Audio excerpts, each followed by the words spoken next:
خواب میں حضرت ابراہیم علیہ السلام کو یہ کہا گیا کہ آپ اپنے بیٹے کی قربانی دیں اللہ کی بارگاہ میں، لیکن ابراہیم علیہ السلام نے خواب میں دیکھا تو اس کے بدلے میں آپ نے جانتے ہیں تقریباً آپ نے 100 اونٹوں کو ذبح کر دیا۔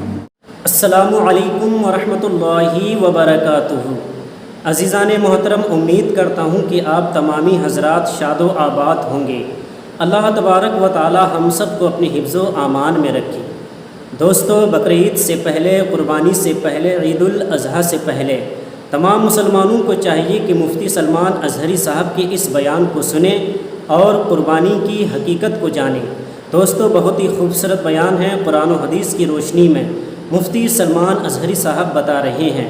آپ تمامی حضرات سے گزارش ہے کہ ویڈیو کو مکمل دیکھیے گا، الحمدللہ سن کر دل کو کافی سکون ملے گا کہ اب اولاد دیا اللہ تعالیٰ نے، پھر حکم یہ فرمایا، خواب میں حضرت ابراہیم علیہ السلام کو یہ کہا گیا کہ آپ اپنے بیٹے کی قربانی دیں اللہ کی بارگاہ میں، لیکن ابراہیم علیہ السلام نے خواب میں دیکھا تو اس کے بدلے میں آپ نے جانتے ہیں تقریباً آپ نے 100 اونٹوں کو ذبح کر دیا۔ اونٹ ذبح کیے، شاید اس خواب کی تعبیر یہ ہو۔ دوسرے دن پھر خواب وہی آیا، پھر آپ نے ذبح کیے۔ تیسرے دن پھر خواب آیا، تب آپ نے یقین کے ساتھ یہ فرمایا کہ مجھے میرے بیٹے اسماعیل کی ہی قربانی کا حکم دیا جا رہا ہے۔ پھر حضرت ابراہیم علیہ السلام، یعنی اونٹوں کے ذبح کرنے میں مال بھی تو کتنا قربان ہوا۔ تو اب میں جو بتانا چاہ رہا ہوں اب وہ آخری بات سنیں۔ اسماعیل علیہ السلام کو بلایا اپنے قریب، جب ابھی حضرت اسماعیل علیہ السلام کی عمر پاک شباب کو نہیں پہنچی تھی، جوانی کے قریب آ رہی تھی۔ بلا کر کے کہنے لگے کہ انی ارا فی المنام انی اذبحک، اے اسماعیل میں نے خواب میں دیکھا ہے اور اللہ کا حکم یہ پایا ہے کہ میں تمہیں ذبح کر رہا ہوں، تم کیا کہتے ہو؟ حضرت اسماعیل علیہ السلام نے کیا کہا؟ یا ابت افعل ما تؤمر ستجدنی انشاءاللہ من الصابرین، اے میرے والد گرامی، آپ کو جس بات کا حکم دیا گیا ہے وہ کر جائیے، آپ انشاءاللہ آپ مجھے صبر کرنے والا پائیں گے۔ اسماعیل علیہ السلام، بیٹے کو کوئی یہ کہے، اب یہ اسی کے لیے شاعر نے یہ کہا ہے، یہ مکتب کی کرامت تھی کہ فیضان نبوت تھا، سکھائے کس نے اسماعیل کو آداب فرزندی۔ ہاں، بہرحال اب جو معاملہ پیش آیا وہ پتہ ہے آپ کو۔ حضرت اسماعیل علیہ السلام کو لے گئے مینا میں، وہ جگہ آج بھی باقی ہے جہاں حجر اسماعیل کہہ کر کے ایک پتھر رکھا گیا ہے، وہاں پر اسماعیل علیہ السلام کو لٹایا گیا۔ ابراہیم علیہ السلام نے اپنی آنکھوں پر پٹی باندھ دی، ان کے ہاتھ پیر کو باندھ دیا، اور اس کے بعد تیز چاقو سے ان کے گردن پر چھری چلائی، لیکن چھری نہ چلی۔ روایات یہ بتاتی ہیں کہ آپ نے اس چھری کو پتھر پر مارا، پتھر 2 ٹکڑے ہو گئے، کٹ گیا، لیکن نرم و نازک گلا نہیں کٹا، 2 مرتبہ نہیں کٹا۔ تیسری مرتبہ آپ نے زور سے چلایا تو کٹ گیا، مگر گلا نہیں۔ اللہ تبارک و تعالیٰ کے حکم سے جبرائیل علیہ السلام ایک دمبا جنت سے لے آئے اور اسماعیل علیہ السلام کو وہاں سے ہٹا کر کے دمبا رکھا، دمبا ذبح ہو گیا۔ اسماعیل علیہ السلام کھڑے رہے۔ ابراہیم علیہ السلام جب ذبح کر چکے تو اپنی آنکھوں سے پٹی ہٹا کر کے آپ اللہ کا شکر ادا کر رہے تھے کہ اے مولا، تیرا جو حکم تھا وہ میں نے مکمل کر دیا۔ تو جب آپ نے پٹی ہٹا کر کے دیکھی تو بکرا ذبح ہے اور اسماعیل علیہ السلام سلامت ہے، تو رب تبارک و تعالیٰ نے یوں ارشاد فرمایا، قد صدقت الرؤیا یا ابراہیم، اے ابراہیم تو نے ہمارے بتائے ہوئے خواب کو سچ کر دکھایا۔ وَنَادَيْنَاهُ بِذِبْحٍ عَظِيمٍ، ہم نے اسماعیل کو ذبح عظیم کے نام سے پکارا۔ اللہ تعالیٰ نے فرمایا، اللہ تبارک و تعالیٰ یہ امتحان لے رہا تھا۔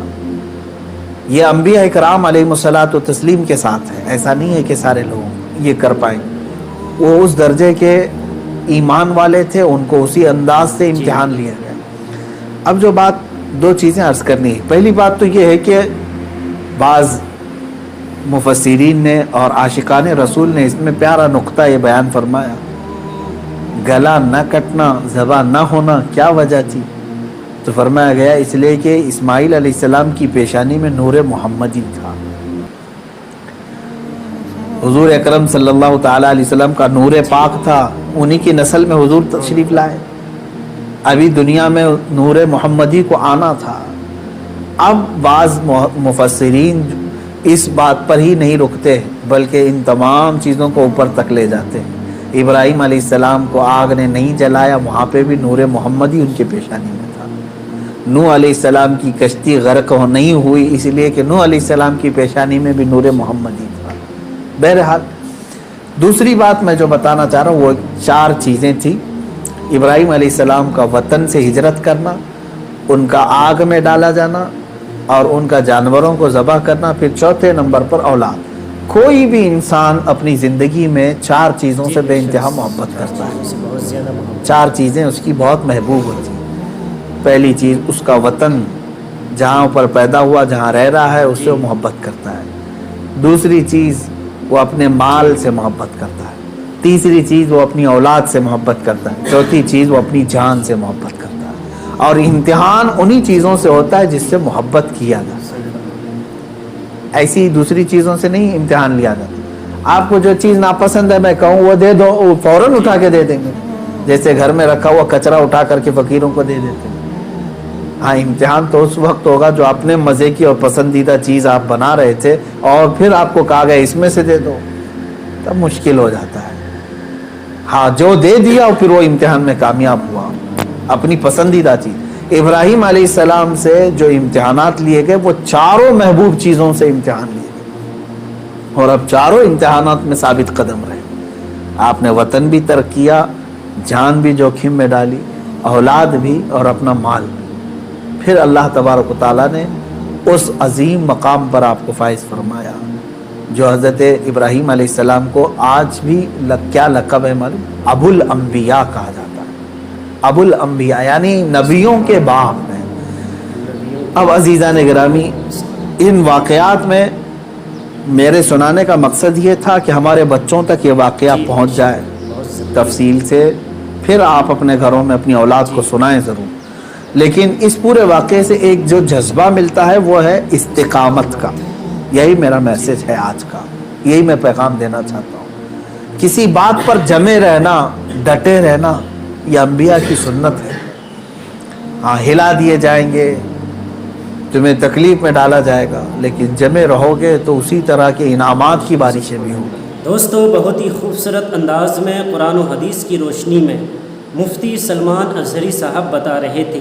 ہم سب کو چاہیے کہ ان باتوں پر عمل کریں۔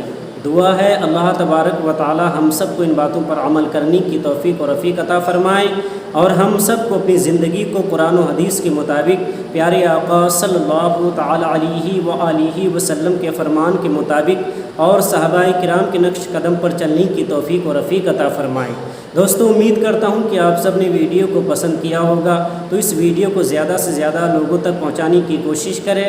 ویڈیو کو لائک بھی کر دیجئے اور آپ ہمارے یوٹیوب چینل کو لازمی سبسکرائب کر لیجئے۔